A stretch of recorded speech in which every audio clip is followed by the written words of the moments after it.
Mali, de la Mauritanie, du Niger et du Tchad s'est tenu le 16 février 2014 à Nouakchott. On prépare à ce sommet pour le Burkina Faso, Son Excellence M. Blaise Compaoré, président du Faso, pour la République du Mali, Son Excellence M. Ibrahim Boubacar Keïta, président de la République, pour la République islamique de Mauritanie, Son Excellence M. Mohamed El Abdelaziz, président de la République, pour la République du Niger, Son Excellence M. Issoufou Mahamadou, président de la République, pour la République du Tchad, Son Excellence M. Idriss Déby Itno, président de la République.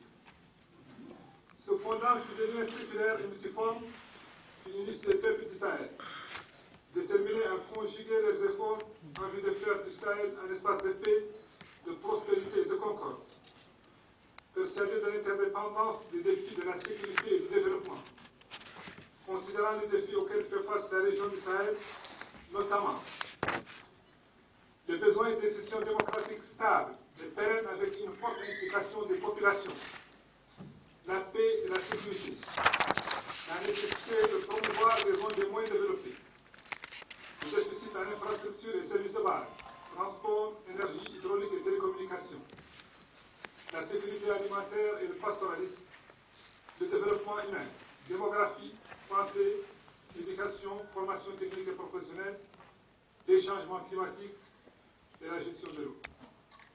Convaincu que seule une action commune de nos pays est à même de relever ces défis et que l'intégration régionale et la solidarité entre États sont des préalables indispensables pour l'optimisation de l'exploitation de nos potentialités et le renforcement de notre résilience. Prenant en compte les différentes initiatives nationales, régionales et internationales visant à aider à faire face aux problèmes de sécurité et de développement que connaît le Sahel et se félicitant de l'ampleur inédite de l'élan de solidarité internationale. Les chefs d'État des 5 pays du Sahel CAP, Burkina Faso, Mali, Mauritanie, Niger et Tchad, réaffirment la priorité qu'ils accordent à la sécurité et au développement de la région et réitèrent leur plein engagement à promouvoir la démocratie, les droits de l'homme et la bonne gouvernance. Renouvellent leur ferme condamnation du terrorisme sous toutes ses formes et réaffirment leur détermination à préserver l'intégrité territoriale des États et à mener ensemble une action résolue en vue d'assurer la sécurité dans l'espace sahélien. Se félicite de la mobilisation des partenaires qui ont déjà pris des engagements dans le cadre de la stratégie intégrée des Nations Unies, Union européenne, Nations Unies, Banque mondiale, Banque africaine de développement, et lance un appel aux autres partenaires, notamment du groupe de coordination des institutions de financement arabes, islamiques et européennes, ainsi qu'aux pays émergents pour accompagner l'action que nos pays déploient conjointement en vue d'ancrer durablement la paix et la prospérité dans la région. Demande aux partenaires techniques et financiers d'assouplir les règles d'endettement extérieur et de simplifier les mécanismes et procédures de financement en vue de les adapter au contexte spécifique de nos pays pour permettre une mise en œuvre diligente de nos actions de développement. Les chefs d'État décident par ailleurs ce qui suit. La création d'un cadre institutionnel de coordination et de suivi de la coopération régionale, dénommé G5 du Sahel, avec la mise en place d'un secrétariat permanent chargé de la coordination technique. L'élaboration d'un programme prioritaire d'investissement et d'un portefeuille de projets structurants accordant une large priorité à la sécurité, à l'ancrage de la démocratie et de la participation des populations, à la promotion des zones les moins développées, aux infrastructures, transport, énergie, télécommunications hydrauliques, à la sécurité alimentaire et au pastoralisme, au développement humain, démographie, santé, éducation, formation technique et professionnelle, et à l'adaptation au changement climatique et à la gestion de l'eau. Et instruisent les ministres en charge de l'économie et de la planification du développement des pays du G5 du Sahel à prendre les dispositions nécessaires pour finaliser dans les meilleurs délais l'ensemble des textes relatifs à l'organisation et au fonctionnement du nouveau cadre de coopération régionale, réaliser une cartographie exhaustive des financements en faveur de la sécurité et du développement dans la zone du Sahel, préparer d'urgence un plan d'action pour la mise en œuvre du programme d'investissement prioritaire et un chronogramme pour une exécution accélérée, identifier les partenaires techniques et financiers susceptibles de combler l'écart de financement du programme prioritaire, engagé un plaidoyer en vue de la mobilisation des financements, la matérialisation des engagements des partenaires et la promotion des flux d'investissement direct étrangers. Son Excellence M. Mohamed Ould Abdel Aziz, président de la République islamique de Mauritanie, a été désigné pour assurer la présidence en exercice de la conférence des chefs d'État des pays du G5 du Sahel. Les chefs d'État accueillent favorablement la proposition du Tchad de recevoir la prochaine conférence des chefs d'État du G5 du Sahel et décident que le poste de secrétaire permanent sera confié au Niger et que la Mauritanie abritera le siège du secrétariat permanent, fait en Nouakchott le 16 février 2014.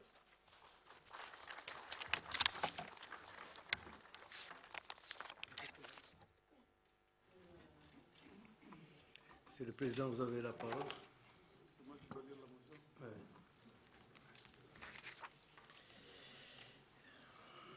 Motion de remerciement du sommet des chefs d'État du G5 du Sahel.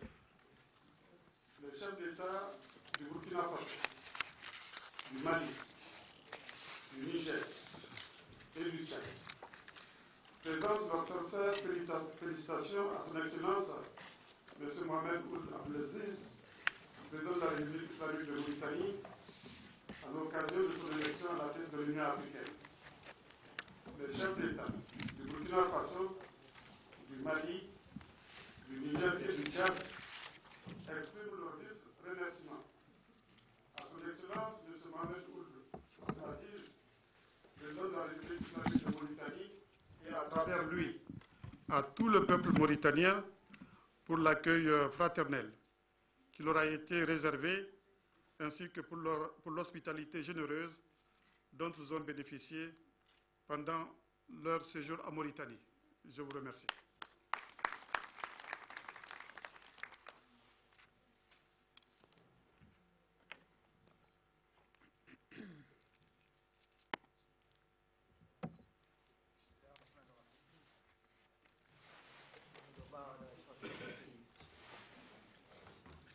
Excellences, Messieurs les Présidents et chers frères, Mesdames et Messieurs, au terme des travaux de ce sommet, Je voudrais tout particulièrement saluer l'implication et l'engagement remarquable de mes frères, chefs d'État des pays du G5 du Sahel, qui ont amplement contribué à faire de ce premier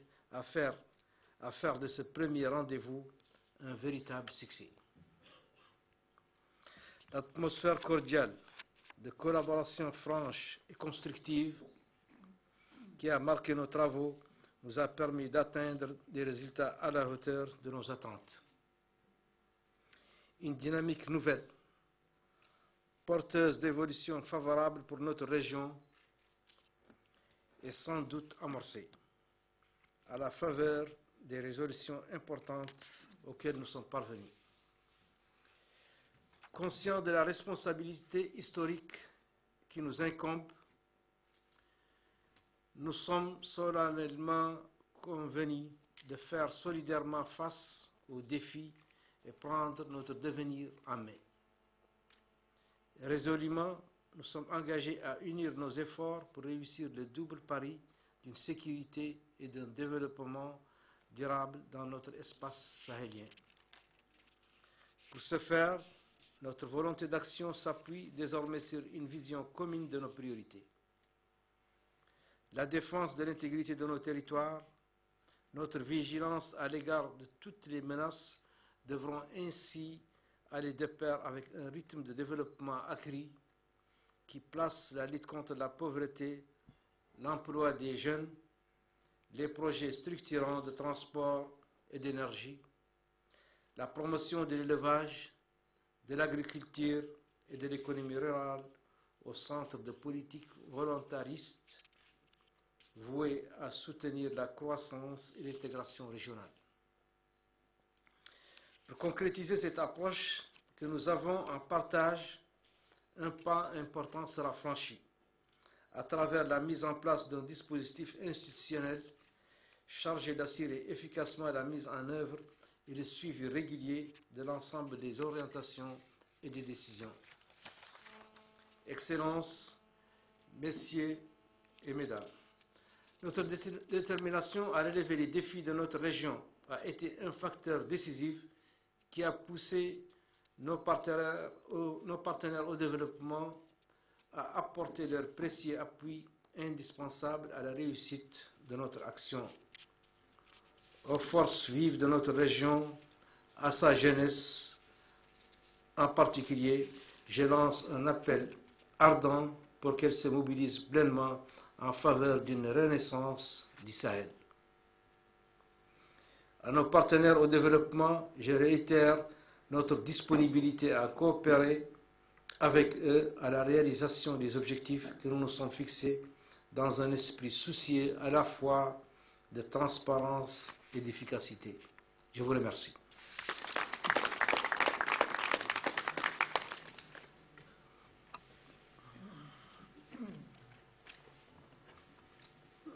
Par la même occasion aussi, je remercie les journalistes qui sont ici présents de leur présence et du travail de communication qu'ils sont en train d'effectuer pour informer nos populations de ce projet extrêmement important pour nos pays, projet que nous pensons va pouvoir tirer nos pays vers le développement et nous permettra de lutter contre les principaux maux qui minent nos pays et les difficultés qui empêchent son développement. Donc, je vous donne l'occasion de pouvoir poser les questions que vous jugez nécessaires pour informer davantage nos populations. Je vous remercie.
Allez-y, il y a un autre.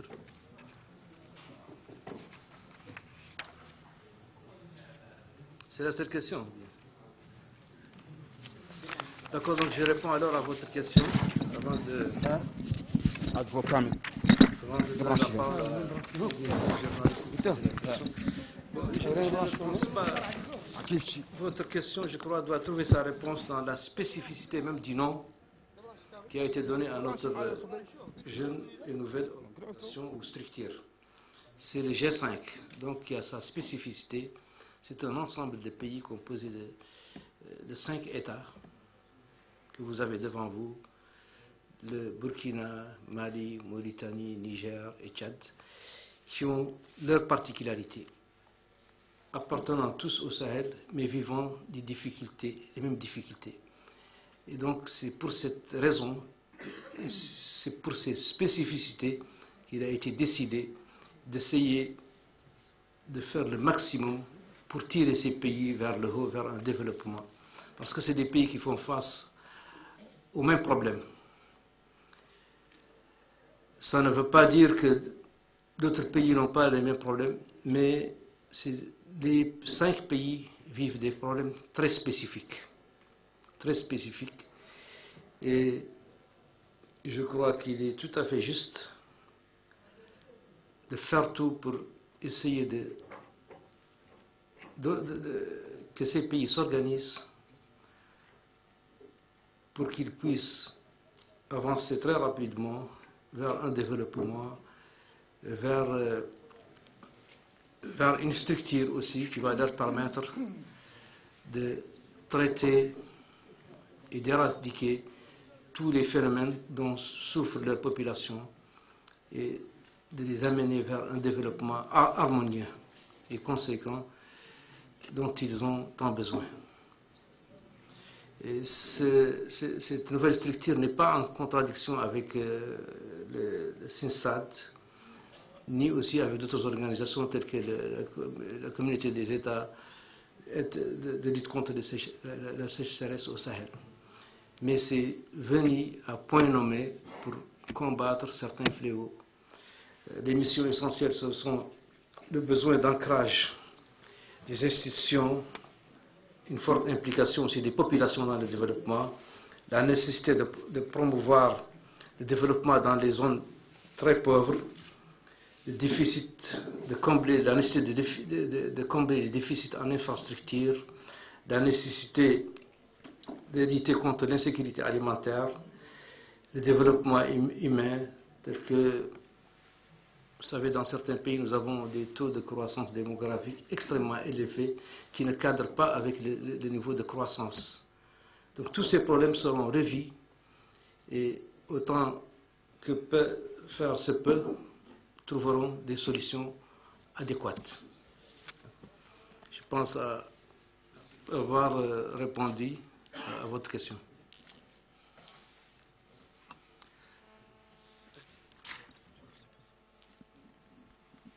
Allez.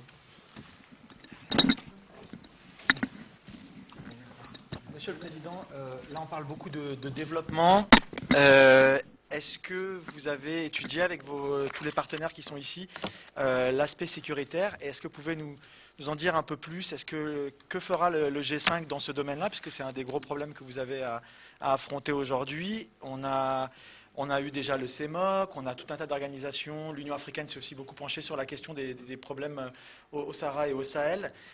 Qu'est-ce que va amener ce G5 à ce niveau-là, qui est quand même la base pour pouvoir justement penser après à un développement durable, comme vous dites? D'accord, merci. De toute façon, on ne peut pas, comme je l'ai d'ailleurs dit ce matin dans mon discours, on ne peut pas concevoir de développement sans sécurité. Donc, tout développement passera par la sécurité, par la stabilité. Et dans ce cadre, au niveau de nos 5 États, nous allons pouvoir coordonner davantage nos actions de sécurité, faire les échanges nécessaires, mener des actions prioritaires pour mener à un bon ancrage de la sécurité et à la stabilité de nos pays. Mais de toutes les façons, effectivement, le développement contribuera aussi à la sécurité, tout autant aussi que la sécurité permettra aussi un développement. Parce que c'est le développement qui va financer la sécurité. Et c'est la sécurité aussi qui va permettre le développement. Et je crois que nous sommes, d'après tout ce qui s'est passé dans nos pays, nous sommes très conscients maintenant du fait que ce fléau dont nous souffrons, qu'on appelle le terrorisme, nous sommes tous conscients qu'il ne peut être combattu par un seul État à lui seul. Il faut qu'il y ait une coordination entre nos États, il faut qu'il y ait des actions concertées et une cohésion dans les actions que nous devons mener à l'avenir. La sécurité doit être vue sur l'ensemble de ces volets, aussi bien côté terrorisme, côté financement de ce terrorisme qui passe par tous les trafics, par les trafics de tout genre, tels que le trafic de drogue, les prises d'otages, les paiements de rançon et toutes ces activités illicites que vous connaissez et qui sont à l'origine de l'instabilité dans nos régions. Donc, toutes ces actions que nous allons mener pour le développement ne peuvent pas ne pas tenir compte de la sécurité. Parce que sans la sécurité, on ne peut pas mener ces actions et on ne pourra pas avancer. Donc, la sécurité a une très grande place dans ce que nous allons faire à l'avenir. Oui. Donc, une dernière question. Allez-y.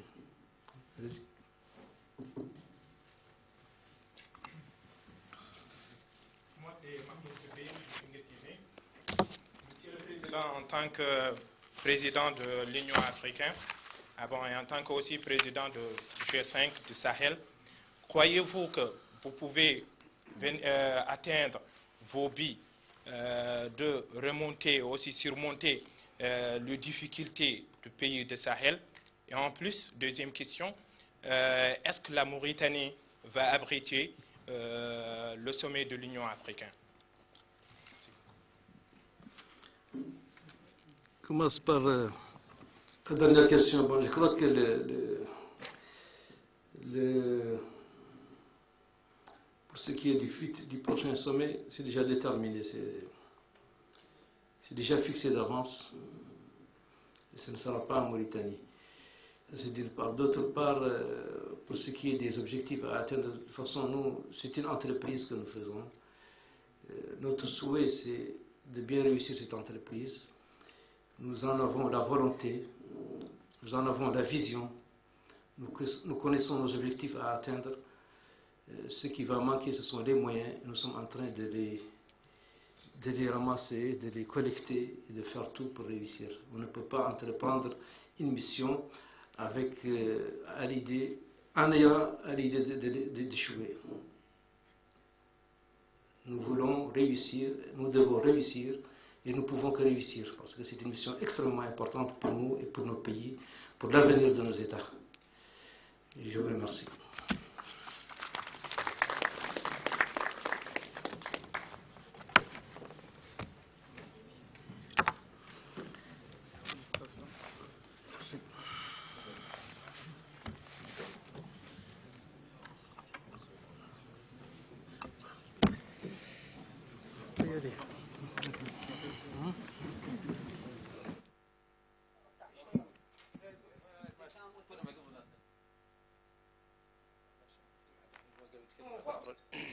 هكذا أيها السادة المشاهدون الأفاضل، نقلنا لكم على الهواء مباشرة وقائع افتتاح واختتام قمة دول الساحل.